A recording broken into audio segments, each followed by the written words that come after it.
Ananuyu. Makadi mama. Ndipa makadi wa munhu wa Mwari. Tiri nani?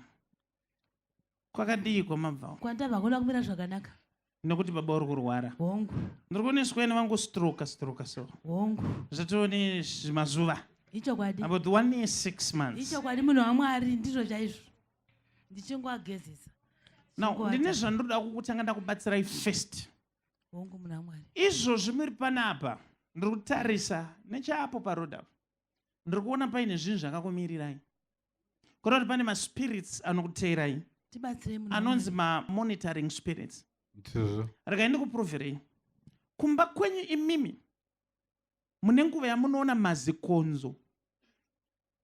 Chokwadi. Ndizvo here mama? Ndi munhu wa Mwari. Ichokwadi. Kana madzvinyu. Njo maiwe. Ichokwadi munhu wa Mwari. Amusinganzwisise kuti ari kubva. Ichokwadi munhu wa Mwari.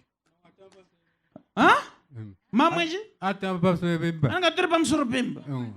Imi mamuri kuti makonzo haazi makonzo. Chokwadi.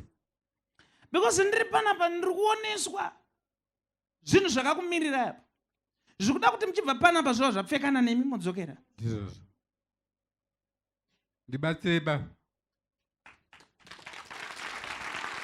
Mwari wangu nababa wangu ngavaporeswe nezita raJesu. Amen. Amen. It's done. Amen. Zvaita. Ridza mhororo tenzwe.